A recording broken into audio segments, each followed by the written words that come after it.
called stereo invites the world to actually see the sun in 3 dimensions. To help us better understand our closest star and how it impacts life on Earth. This mission, featuring 2 nearly identical spacecraft on opposite sides of the Earth, has provided a truly revolutionary view.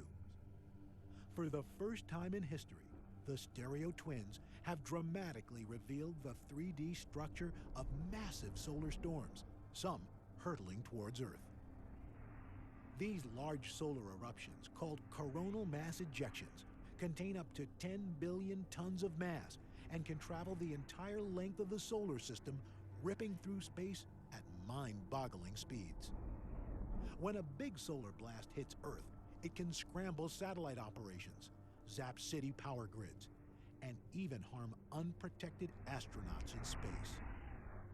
Will one of these intense solar blasts impact our planet? Much like we predict the weather on Earth, space weather forecasters want to better predict the weather in outer space to provide more accurate alerts when a big storm is headed our way. Join these solar explorers on their 3D mission, where we track the most powerful storms in our solar system coming from our life-giving star called the Sun.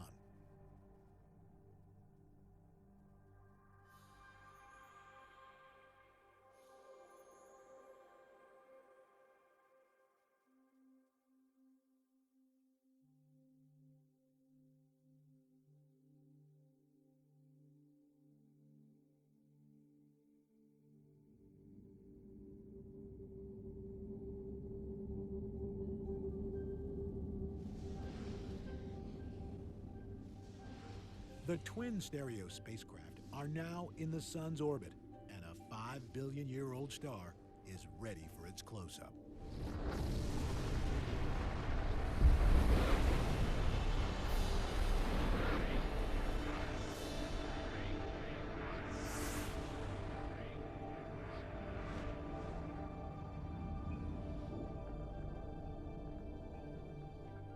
The Sun is 93 million miles away from Earth. But by using stereo, lead NASA scientist Dr. Madhulika Guhathakurta will soon be closer to the Sun than anyone ever before. It goes back to the Lewis and Clark days, essentially. It's just moving from one frontier to the next. With the help of stereo, the exact arrival time of a solar storm can be predicted within 2 hours, 12 times more precise than in the past. Space weather expert Bill Murtaugh helps warn the public of the Sun's most destructive blows. In space weather forecasting, the stereo mission is going to give us an insight much like the Doppler radar did for weather here on Earth.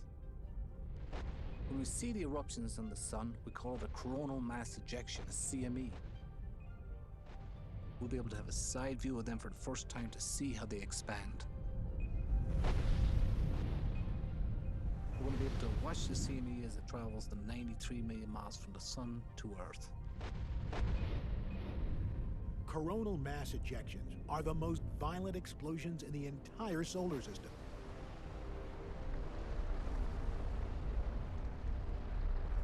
A gigantic shockwave filled with electrically charged gas. It travels through space at more than 1 million miles per hour, at least 400 times faster than a speeding bullet. The sheer power is equal to millions of volcanic eruptions exploding at the same time. A flood of high-energy particles can break through the Earth's protective bubble called the magnetosphere, charging up our atmosphere and the very ground we walk on. Record-breaking solar storms have caused a citywide blackout in Quebec, sent space station astronauts scrambling for cover, and most recently, disrupted communications with GPS satellites for a very tense 10-minute period.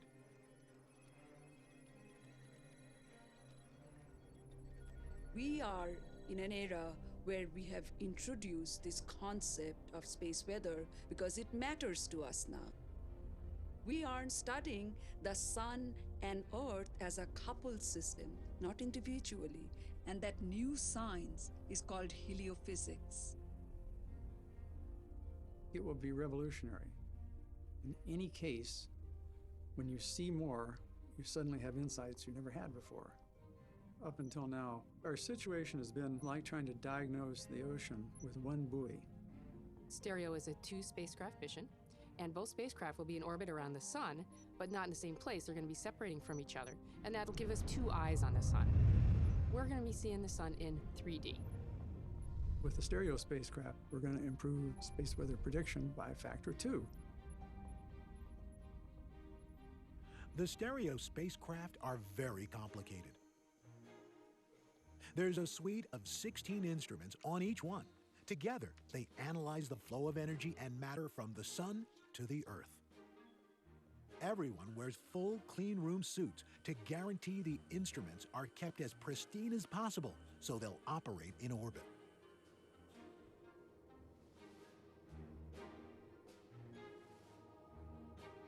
When we have launches, what we don't think about is that there are so many things you have to do right to make it work.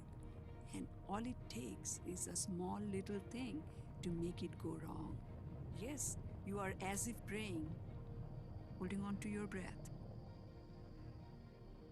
The launch was just marvelous. It was a spectacular October sky. And it was a night launch.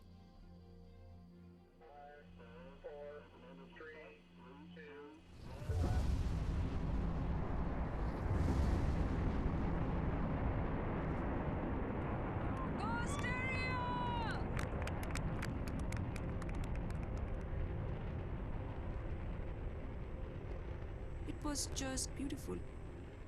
You could see the trail forever.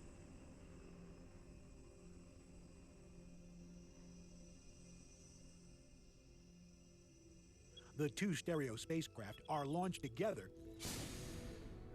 and then separated.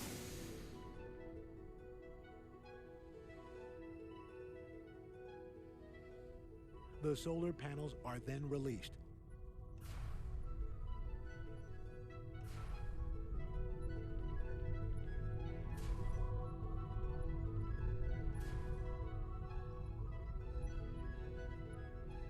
They come out in 2 waves. Once this operation is complete, the sun provides electricity for the twin observatories, enabling them to learn more about the sun's power.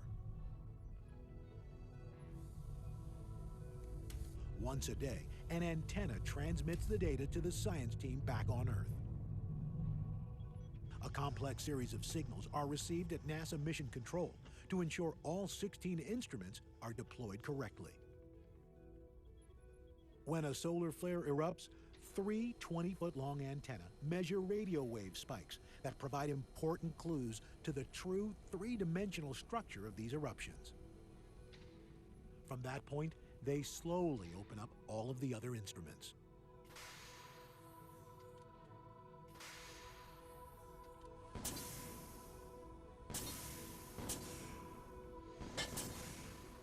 The twin stereo spacecraft were then ramped up to their full power, and the team was ready to go. Mission Control is at the Johns Hopkins Applied Physics Lab in Maryland. The crew is divided into 2 teams, one for Stereo A, the other for Stereo B. The twin stereo craft were launched together and then separated, one placed ahead of the Earth, the other one behind. They look at the sun simultaneously, giving the stereo team the world's first 3-dimensional images of the sun and solar storms. At the heart of the stereo mission are instruments that trace the invisible high-energy particles streaming from the sun. Space between the Earth and sun is not empty. It's filled with the sun's super-hot atmosphere streaming out into the entire solar system. This stream of energetic particles is sometimes smooth, other times turbulent. It's called the solar wind. A coronal mass ejection is a massive storm of energized particles that rips through this solar wind. it interacts with the Earth's magnetic field in disruptive ways. We're extremely interested in what happens on the sun because we live in the atmosphere of the sun. So if the sun sneezes, the Earth will catch a cold. Fortunately, we have the magnetosphere that acts almost like a Kleenex and keeps out most of the nasty radiation. If you had a bird's eye view, it would look a little bit like a magnetic squid.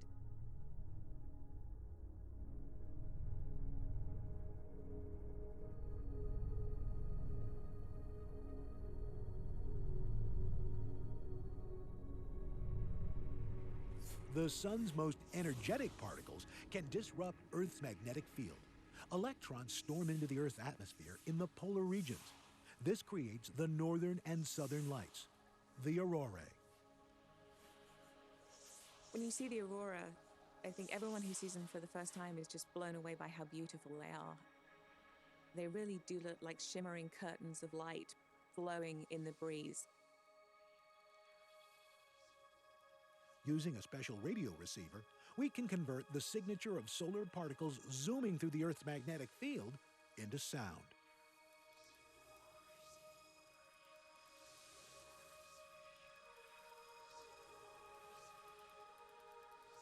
The dancing lights of the aurora can be mesmerizing in the cold night sky. But they're also a reminder that solar storms affect life on Earth in many ways.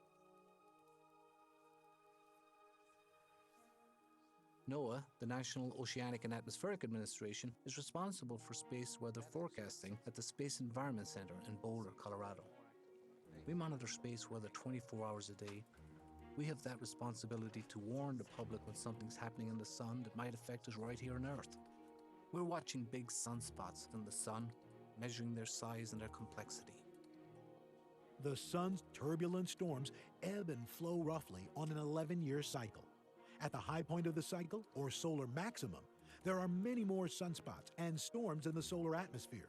This is also when coronal mass ejections most often occur. Warnings that a large solar event is in progress are issued when an eruption is spotted on the sun.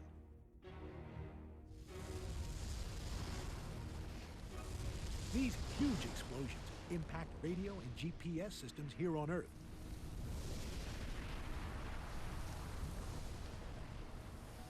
Space weather for the next 24 hours is expected to be severe.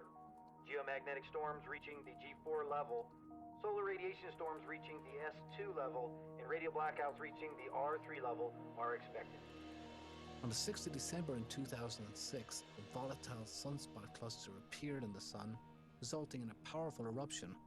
This actually produced the largest solar radio burst we've ever observed. We didn't expect there to be a large solar radio burst during the quietest part of the solar cycle. It just came out of nowhere. It was 10 times bigger than we had seen before, ever. This incredible surprise. We were counting the number of GPS satellites that were on track, and normally every 30 seconds you're seeing 10 satellites, 10 satellites. All of a sudden it goes down to like 2, 1.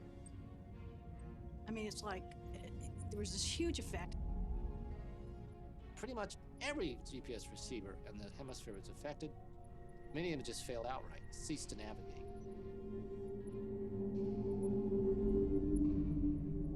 It only happened on the sunlit side of the planet, but it was instantaneous and it was global. Unlike a CME, this solar radio burst is traveling at the speed of light, so it reaches Earth in 8 minutes. And this solar eruption resulted in flights being rerouted away from polar routes.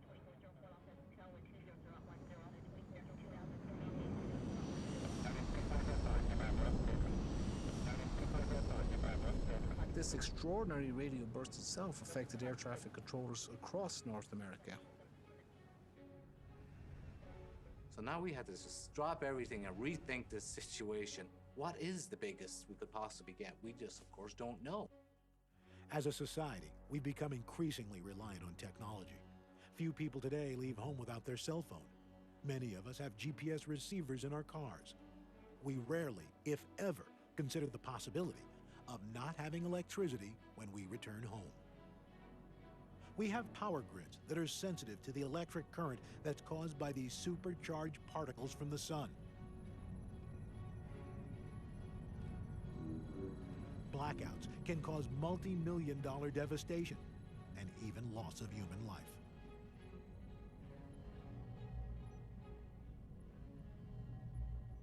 Satellite operators recognize that space weather can have a significant impact on their spacecraft, so they point their satellites in a safer direction to protect them from high-energy particles coming from the sun.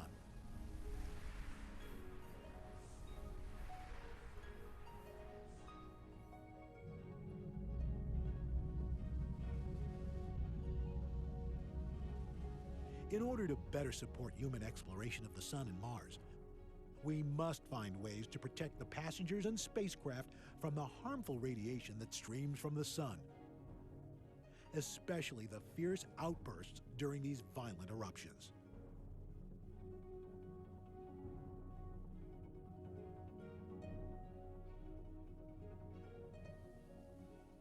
To understand and to be able to accurately predict when these high-energy particles might be coming towards Earth is critical to our future in space.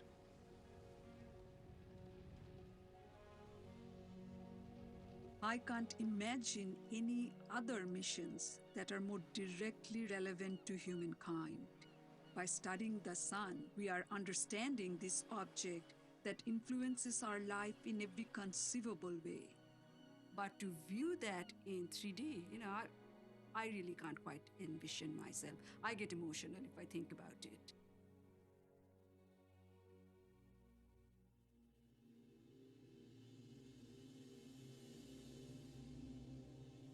These are the very first three-dimensional images from the stereo mission in their full glory and detail.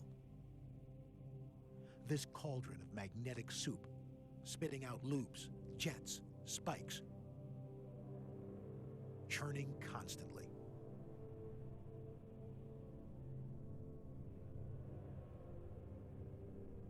The science team uses colored filters that reveal the different parts of the sun at different temperatures.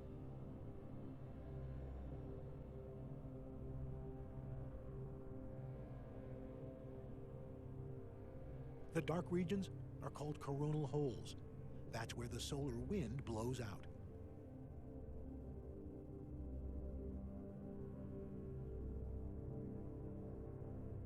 What you also see are these beautiful rays called polar plumes that seem to extend forever.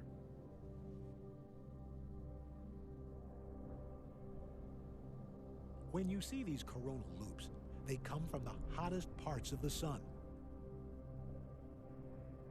This is where coronal mass ejections can erupt.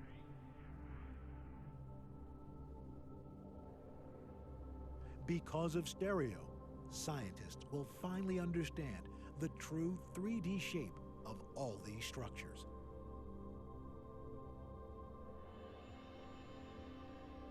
They will be able to better predict how much energy is stored inside these loops. This will help solve some key mysteries of the sun.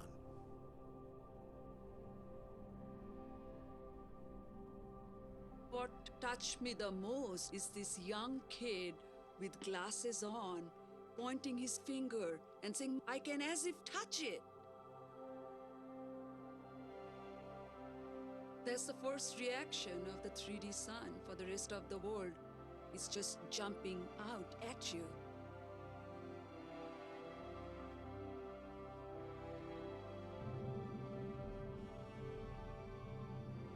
I've always been fascinated by the night sky, by the stars, the galaxies.